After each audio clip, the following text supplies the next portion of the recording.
Bonjour à tous, bienvenue sur My Travel Project. Je te retrouve aujourd'hui avec une vidéo qui, je pense, va sûrement te concerner, puisque vu qu'on est tous enfermés en ce moment, je pense qu'on doit être pas mal quand même à penser à l'après, à penser à quel voyage on va pouvoir faire, à quel week-end on va pouvoir faire. Sauf que pour voyager, je pense que t'es quand même assez au courant, il faut de l'argent. J'avais fait une vidéo il y a à peu près 2 ans où je te donnais quelques conseils pour économiser, pour partir voyager, et j'ai décidé aujourd'hui de te faire une version, on va dire, un peu plus mise à jour, avec peut-être un peu plus de conseils, ou en tout cas, où je te les explique mieux. Donc c'est parti, aujourd'hui je vais te donner 20 conseils, soit pour économiser avant de voyager, pour gagner de l'argent ou pour économiser pendant ton voyage. Mon premier conseil, ça va être d'être vraiment réaliste par rapport à ses dépenses. Moi, ce que je te conseille de faire, c'est de vraiment traquer toutes tes dépenses sur un mois pour voir où est-ce que tu dépenses le plus d'argent, où est-ce que tu dépenses le moins d'argent. Et à la fin, en fonction de ton budget, tu pourras voir où est-ce que tu peux commencer à économiser un peu plus, où est-ce que tu peux dépenser moins, voir s'il y a certaines dépenses qui sont inutiles, voir lesquelles sont vraiment utiles pour te recentrer finalement sur l'essentiel et pouvoir économiser. Mon deuxième conseil, ça serait de commencer dès maintenant à te désabonner de tout ce qui est inutile, tout ce qui est superflu. En fait, tous les postes de dépenses dans lesquels tu mets de l'argent finalement pour rien. Ça peut très bien être par exemple un abonnement à la salle de sport, ça peut être un abonnement à un magazine. Pour ça, encore une fois, regarde bien tes dépenses, regarde ce que tu pourrais supprimer, regarde ce à quoi tu pourrais te désabonner. Même si ça représente que 15 ou 20 euros par mois, bah finalement à la fin de l'année, ça fait quand même déjà un peu d'argent de côté. Mon troisième conseil quand tu pars en voyage, ça serait de ne jamais sous-estimer le pouvoir d'un lien de parrainage. Je m'explique. Si, comme moi, tu réserves par exemple tes logements sur des sites comme Booking, Airbnb, Hostelworld, Agoda, Hotel.com, ce genre de site, tu dois sûrement savoir que à partir du moment où tu crées un compte sur ce genre de site et que tu commences à faire tes réservations, tu as un lien de parrainage qu'il suffit d'envoyer à tes amis, et à partir du moment où tes amis réservent avec ton lien, tu reçois de l'argent, et eux ils reçoivent de l'argent, ou ils reçoivent une réduction, et toi aussi. Je te conseille vraiment, 1, de partager ton lien, et de 2, d'utiliser les liens de tes amis, parce que c'est que du gagnant-gagnant. Ça te permet de faire des réductions soit en utilisant le lien des autres, soit en partageant le tien. Par exemple, moi je sais que quand je partage mon lien de réduction Airbnb, la personne qui l'utilise, elle a droit à 36 € de réduction sur sa première réservation, et moi je reçois 15 €. Si tu savais le nombre de crédits Airbnb que j'ai eu et qui m'ont permis de faire des économies sur mes voyages, de parfois prendre des logements Airbnb que je trouvais plus sympas par exemple, c'est incroyable. Pour mon quatrième conseil, je te conseille de comparer les applis de cashback. Je trouve qu'aujourd'hui il y en a énormément, t'as Oni, t'as Igral parmi les plus connus. Je te conseille vraiment de comparer les offres pour voir avec quelle appli tu vas pouvoir avoir le meilleur retour d'argent en fonction des sites sur lesquels tu veux utiliser le cashback. Il faut savoir qu'à partir du moment où ton extension cashback est appliquée sur ton navigateur, elle va s'appliquer à tous les sites et tu auras toujours une fenêtre pop-up qui va s'afficher pour te dire le pourcentage de cashback auquel tu as le droit. Donc c'est pas comme si tu devais y penser toi-même, en général tu as une notification qui apparaît sur ton navigateur. Pareil, c'est de l'argent qui te revient finalement, ça coûte rien de l'installer et ça coûte rien de l'utiliser, donc autant le faire. Pour mon cinquième conseil, ça va être très simple, très efficace et je pense que c'est connu de tous, mais c'est de vendre tes affaires que tu n'utilises plus. Alors quand je parle d'affaires, ça peut être aussi bien des vêtements, des chaussures, que je sais pas, des ustensiles de cuisine que tu as en double par exemple. Je pense qu'une fois par an, c'est bien de faire un gros ménage de printemps dans tout son appart, toute sa baraque, et de voir ce qu'on peut vendre avec. Et encore une fois, c'est une source d'argent qu'on néglige un peu trop. Pense à tous ces vêtements que tu as dans ton placard, que tu utilises peut-être une fois par an. Finalement, si tu les avais pas, ça ne changerait pas grand chose dans ta vie. Dans ces cas-là, autant les vendre, te faire un peu d'argent avec ça pour ensuite économiser et partir voyager. Pour mon sixième conseil, c'est vraiment un conseil d'économie, d'épargne qui est assez simple, mais finalement qui a l'air de pas mal marcher, c'est d'économiser tes dizaines. Alors je sais que ça veut rien dire dit comme ça, mais en gros, ce conseil part du principe qu'à partir du moment où tu reçois une somme d'argent, par exemple si tu as travaillé et que l'argent que tu reçois comme salaire est équivalent par exemple à 120 €, et bien tu gardes 100 € pour toi et les dizaines, donc c'est-à-dire les 20 € de cette paye, et bien tu les mets de côté en fait, tu les économises, tu les épargnes. Et bah finalement, si tu fais ça à chaque paye que tu reçois ou à chaque somme d'argent que tu reçois quand tu vends quelque chose ou quand tu reçois ton salaire, c'est quand même assez conséquent. Essaye de faire l'exercice par exemple avec ton salaire sur 2 semaines ou ton salaire sur 1 mois. Bah si t'économises ça sur 1 an, ça fait quand même un bon pactole à la fin. Et bien sûr, c'est un conseil qui, quand tu penses, peut aussi s'appliquer aux unités, c'est-à-dire que si tu vends par exemple des vêtements et que tu reçois de la part de la personne à qui t'as vendu des vêtements 25 €, tu peux garder 20 € pour toi, mettre 5 € de côté, bref. Tu l'adaptes quoi. Pour mon septième conseil, je te propose de mettre en place un virement automatique mensuel, par exemple de ton compte bancaire vers le compte sur lequel tu veux mettre de l'argent pour épargner, pour voyager. Si tu le mets en place automatiquement, finalement t'y penses même plus. Je te conseille juste vraiment de bien réfléchir à la somme que tu veux mettre par mois, parce que c'est sûr que c'est important de mettre en place un virement automatique qui va te permettre d'accumuler de l'argent, mais il faut pas non plus qu'au bout d'un moment tu te prives complètement. Pense par exemple à un pourcentage, par exemple je sais pas, 5 ou 10% du salaire que tu te fais chaque mois.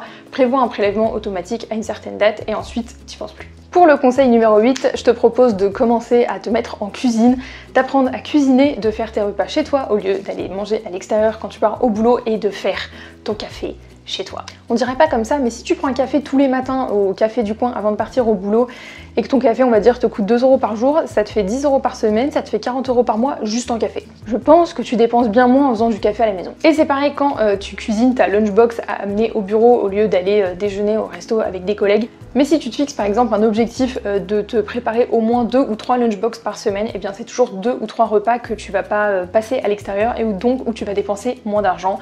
Faut pas toujours voir, je pense, l'objectif de gagner de l'argent, mais aussi d'en économiser. Ce 9e conseil, je pense que ça s'applique pas à tout le monde, mais je pense que c'est quand même bien de le préciser.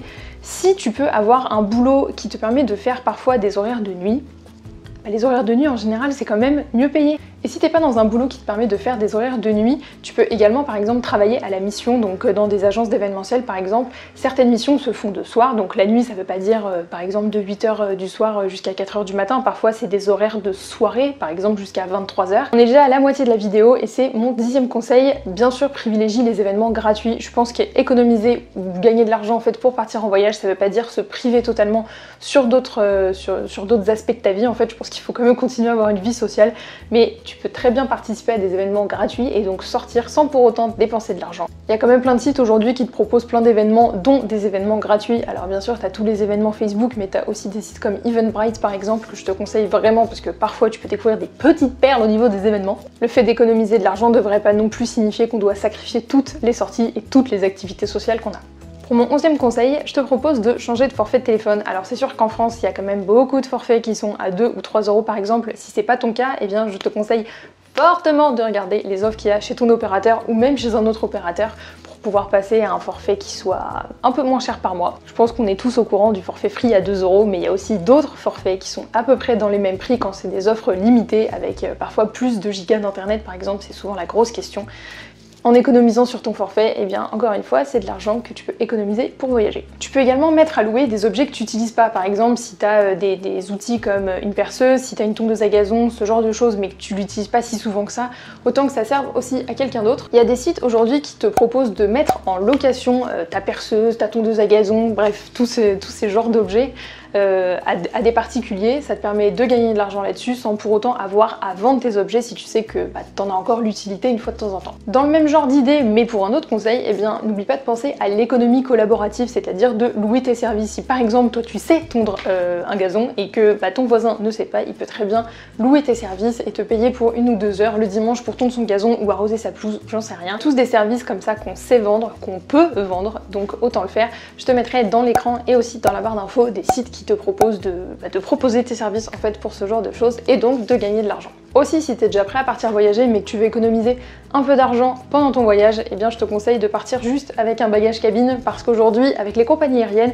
la plupart du temps, si tu veux un bagage en soute, eh bien il faut le payer. Ça va toujours dans la logique d'économiser de l'argent, mais si tu pars juste avec un bagage cabine, t'as pas besoin de payer le bagage en soute et il est très facile aujourd'hui de ne voyager qu'avec un bagage cabine. Et si c'est la quantité de vêtements dont tu vas avoir besoin pour plusieurs mois ou plusieurs semaines qui t'inquiète, eh bien sache que à ce que je sache, tu trouves des machines à laver, des lavomatiques partout dans le monde. Tu peux également juste ressortir ta vieille tirelire et à chaque fois que tu passes devant, tu peux très bien mettre une pièce de ton porte-monnaie. Ça peut être une pièce de 5 centimes comme ça peut être une pièce de 2 € ou de 2 $ dans mon cas. Une fois que ta tirelire est remplie, tu la ramènes à la banque, ils te l'échangent contre des grosses coupures ou contre un virement sur ton compte. Si tu sais que t'es quelqu'un qui a un caractère plutôt dépensier à la base, eh bien essaye de t'établir 1 ou 2 jours sans dépenses dans la semaine. Pense à un jour qui est plutôt facile pour toi où tu sais que t'as quand même moins de chances de sortir, où t'as moins de chances d'aller à des événements sociaux où tu risques de dépenser de l'argent et établis que ce jour-là tu ne dépenseras pas un sou. Pour te faciliter la tâche, eh bien tu peux aussi très bien sortir ce jour-là sans aucune carte bancaire et seulement un billet de 10 € ou de 10 $ par exemple. En cas d'urgence bien sûr, parce que bon, on peut pas tout prévoir non plus dans la vie.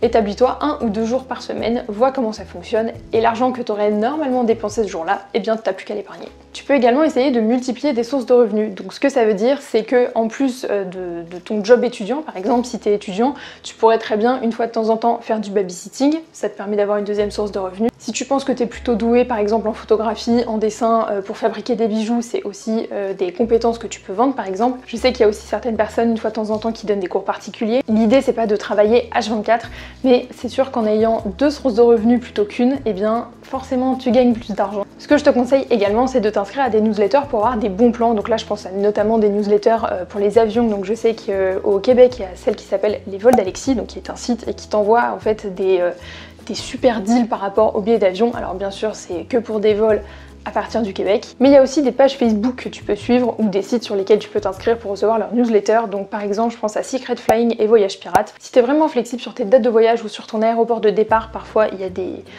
a des promos mais incommensurables. Ça peut être par exemple un Paris-Auckland pour 200 $. En fait c'est des deals incroyables parce que c'est souvent dû à des erreurs de prix sur les sites des compagnies aériennes. Donc je te conseille vraiment de t'inscrire à ces newsletters si tu penses que tu es plutôt flexible sur tes dates de voyage et si tu penses que ça va t'être utile. Tu peux aussi essayer de réduire ta consommation d'alcool quand tu sors. Alors c'est sûr que c'est toujours sympa de prendre une bière avec tes amis quand tu sors, mais c'est quand même véridique, les boissons avec de l'alcool ça coûte toujours plus cher que les boissons sans alcool. Moins d'alcool, plus d'argent, plus de voyage. Bref, t'as compris. Et enfin pour mon dernier conseil de cette vidéo, je te propose d'essayer de tout faire par toi-même, ou presque. Quand je dis tout faire par toi-même, c'est par exemple pour réserver ton voyage, que ça soit pour tes réservations d'hôtel, pour tes vols, pour tes excursions, et bien plus tu le fais par toi-même, plus tu cherches, plus tu te renseignes sur les meilleures îles, sur les promotions qui existent, que ça soit sur des blogs de voyage, sur des vidéos YouTube, auprès de personnes qui ont voyagé dans les pays dans lesquels tu vas aller, plus tu as de chances de faire des économies. Fais-toi confiance, cherche par toi-même, établis-toi un budget, essaye de faire descendre ce budget, recherche encore, renseigne-toi et je suis sûre qu'au bout d'un moment, tu arriveras à faire le voyage que tu as envie de faire dans ton budget. Voilà, c'est tout pour cette vidéo. J'espère que ces 20 conseils pour commencer à économiser de l'argent pour partir voyager t'auront plu. J'ai vraiment essayé de te donner des conseils qui allaient du tout au rien et sur plein de sujets différents. Bien sûr, si tu as des conseils qui sont différents, si tu as d'autres conseils à rajouter pour économiser de l'argent pour partir voyager, n'hésite pas à le mettre en commentaire. N'hésite pas aussi à aller voir sur mon blog parce qu'il y a un article relié à cette vidéo si tu préfères le format blog. J'espère que ça t'aura plu et nous on se retrouve bientôt dans une prochaine vidéo. Ciao!